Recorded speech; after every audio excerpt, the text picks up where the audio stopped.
নামাজে দাঁড়ানোর সময় পুরুষরা দুই পায়ের মাঝখানে কতটুকু ফাঁকা রাখবে এ ব্যাপারে স্পষ্ট কোনো বর্ণনা হাদিস শরীফের মধ্যে নেই।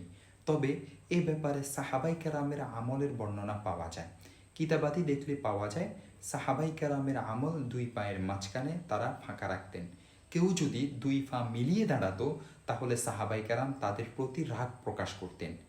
তাই আমরা বলবো এটি যে দুই পায়ের মাঝখানে ফাঁকা রাখা এটি সুন্নত, যেহেতু সাহাবাই কেরাম করেছেন। আর সাহাবাই কেরাম রাসূলুল্লাহ সাল্লাল্লাহু আলাইহি ওয়াসাল্লামকে মাইনাস করে কোনো কাজ করতেন না।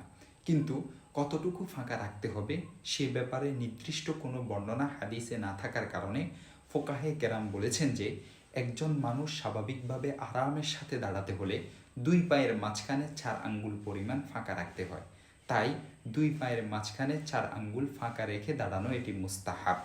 আর কোনো ব্যক্তি যদি শারীরিকভাবে মোটা হওয়ার কারণে আরেকটু বেশি ফাঁকা রাখতে হয় তাহলে তার জন্য যেভাবে সুবিধা সেভাবে রাখবে, এটি তার জন্য বিধান।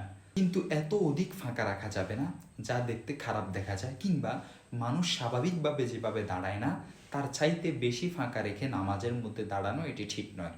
দেখতে পারেন দলিলের জন্য মুসান্নেফে আব্দুর রাজ্জাক আস-সুনাআনী 2 নং খণ্ড 265 নং পৃষ্ঠা এবং মুসান্নেফে ইবনে আবি শাইবা 2 নং খণ্ড 109 নং পৃষ্ঠা এবং তাবিয়িনুল হাকায়েক শরহু কানজিদ হাকায়েক 1 নং খণ্ড 114 নং পৃষ্ঠা এবং মারাকিল ফালাহ শরহু নূরিল ইদাহ 1 নং খণ্ড 98 নং পৃষ্ঠা। আরও দেখতে পারেন রদ্দুল মুহতার 1 নং খণ্ড 444 নং পৃষ্ঠা এবং আল মুগনি ইবনে কুদামার 2 নং খণ্ড 9 নং পৃষ্ঠা।